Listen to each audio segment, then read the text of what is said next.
তোমার ওখানে আনমিউট করে রাখো, এখন তো তুমি একলাই ক্লাস করতেছো।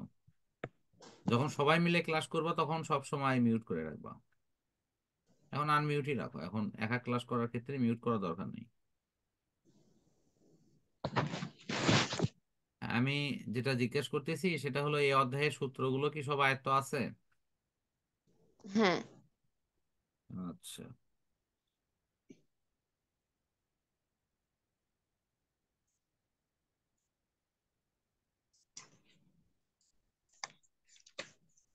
তাহলে দেখো প্রথম থেকে এই সূত্রগুলো প্র্যাকটিস করো। অর্থাৎ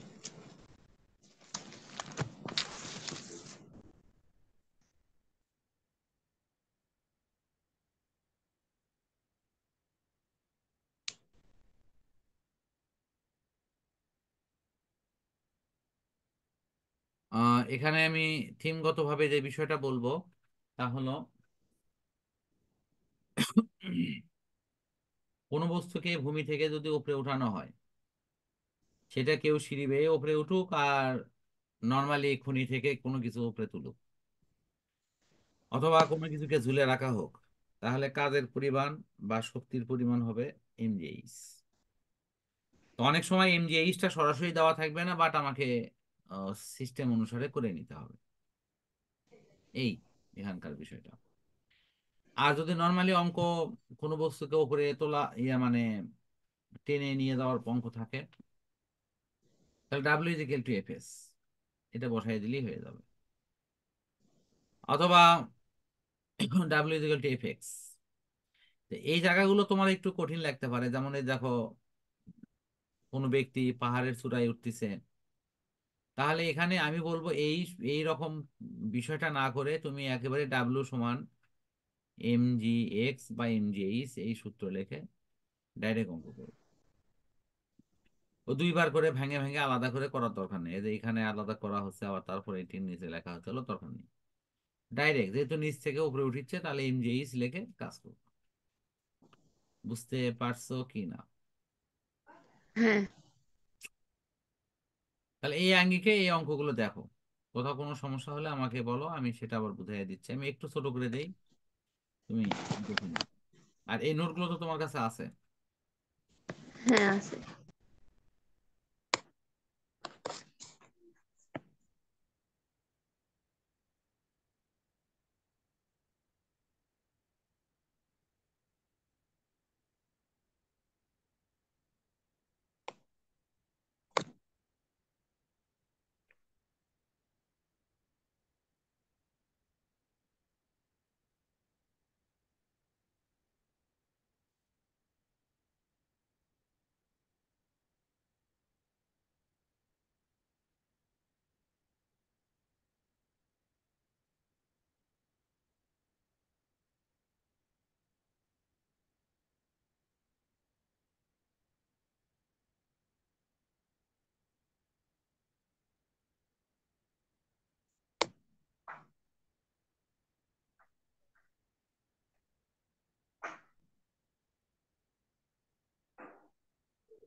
হ্যাঁ ভাইয়া বুঝতে পারছি।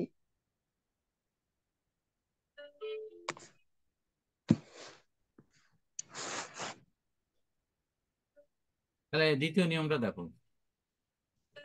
এখানে গতিশক্তির ব্যাপারটা উল্লেখ থাকলে হাফ এমভি স্কোয়ার আর এখানে ভর বেগের বিষয়টা উল্লেখ থাকলে ওই এমভি স্কোয়ারের ওই জায়গায় হলো পি স্কোয়ার ভাগ টয়েস এম।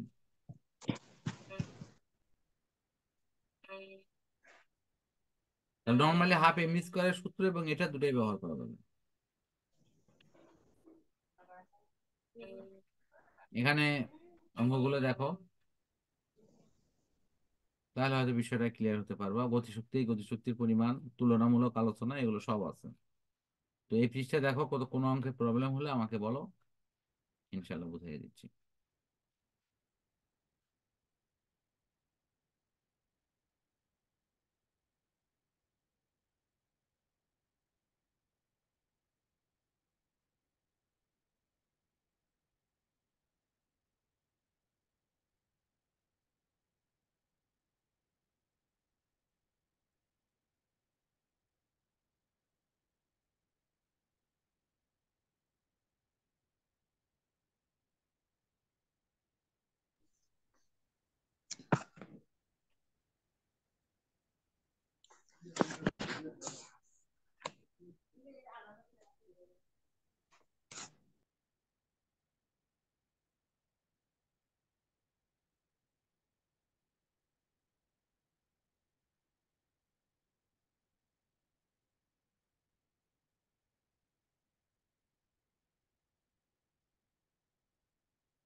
হ্যাঁ ভাইয়া, এটাও বুঝতে পারছি। ওকে। হ্যাঁ, তাহলে এই পৃষ্ঠার অঙ্ক শেষ। পরের পৃষ্ঠার একটু দুই একটা অঙ্ক দেখো, বিশেষ করে আমি একটু রিকমেন্ডস করবো, হলো 14 নম্বর অঙ্ক, 10 নম্বর অঙ্ক, 11 নম্বর অঙ্ক, এই অঙ্কগুলো একটু দেখো।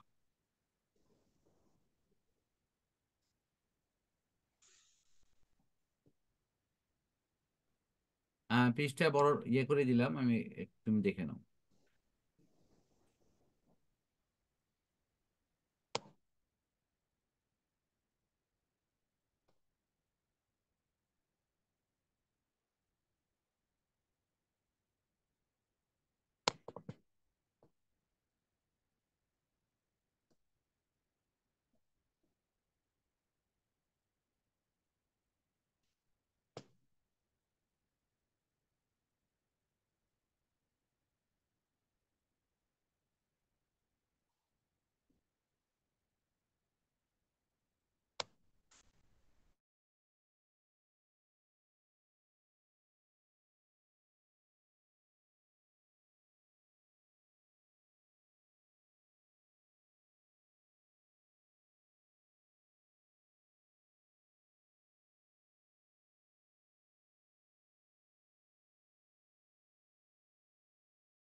হ্যাঁ ভাইয়া বুঝতে পারছি।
সতেরো নম্বরটা একটু দেখো, এখানে একটা বিষয় আছে, তা হলো যে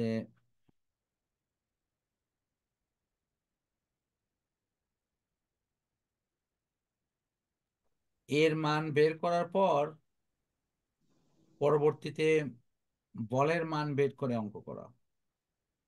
তো এখানে এফ সমান এম এ এই সূত্রের প্রয়োগ যেখানেই আছে, সেখানে এ রিলেটেড সূত্রগুলো প্রয়োগ হয় তিনটা। সেটা হলো S is equal to UT plus half AT square, V square is equal to U square plus twice S, আর একটা হলো UT plus half AT square. এই তিনটার মধ্যে এ আছে, এবং এ কেন্দ্রিক কোনো মান চাওয়া হলে এই তিনটা সূত্রই ব্যবহার করা হয়, এবং এটা ব্যবহার করে পরে তোমার ওই যে মান বের করে নেওয়া হয়েছে এফ সমান এম এ, করে নিয়ে পরে অঙ্ক করা হয়।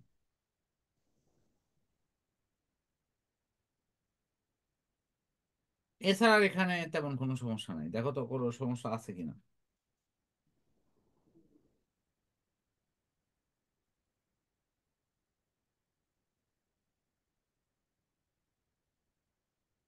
যদি এটা দেখা হয়ে থাকে তাহলে তুমি নিজেরটা দেখো। 18 নম্বর, 18 নম্বরটা একটু তুলে দিচ্ছি। এখানে আছে ট্রাকের গতিশক্তি বের করার ক্ষেত্রে একটু উল্টা ভিউটা করা আছে। অর্থাৎ ট্রাকের এখানে তোমার গতিশক্তি বের করার ক্ষেত্রে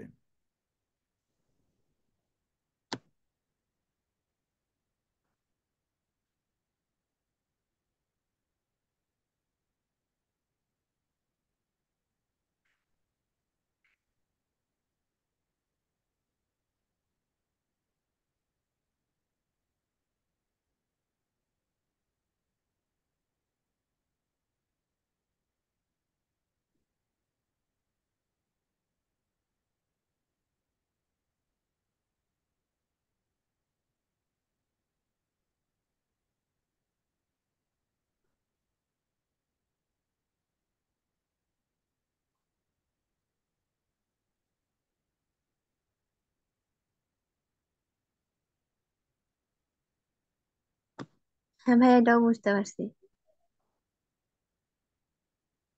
আচ্ছা, ওকে। লাস্ট অঙ্ক হলো 21 নম্বর, একটু এটা আমি একবার বলেই দিই, তোমাকে ছুটি দিয়ে দিচ্ছি। এটা তো কিন্তু এর মানটা বের করা, দেখো এই যে V is equal to U plus at থেকে এর মান বের করে নিচ্ছ, যেখানে ইউ সমান 0, যেহেতু ইউটাকে এখানে ভি নট আকারে লেখা আছে, আর কোনো পার্থক্য নাই। তাহলে সেখান থেকে এফ সমান এম এ। ওকে। আর গতিশক্তি বের করার ক্ষেত্রে হাফ এম ভি স্কোয়ার। তো এখানে যেহেতু শেষ বেগের মান দেওয়াই আছে 15, দেখো, তাহলে গতিশক্তি বের করা নিয়ে আমাদের খুব বেশি সমস্যা হওয়ার কথা না। আর পরের গুলোর ক্ষেত্রে তোমার মান বের করে নিতে হয়েছে, এই যে T1 T2-র বেলায়, কারণ সেখানে বেগ T1-এর বেলায় তোমার 15 দিয়ে করা হলো, বা T2-র বেলায় তোমার বেগ হলো কত, 35। V is equal two plus এটি, সেটা তারপর হাফ এমভি স্কয়ারের সূত্র। তাহলে দুইটার ক্ষেত্রে গতিশক্তির পরিবর্তন হবে দুটোর বিয়োগফল। বুঝতে পারছো? হ্যাঁ। তাহলে এই পর্যন্ত অঙ্ক বাসায় করো, করে ছবি পাঠিয়ে দিও। আজকে এই পর্যন্তই, আল্লাহ হাফেজ।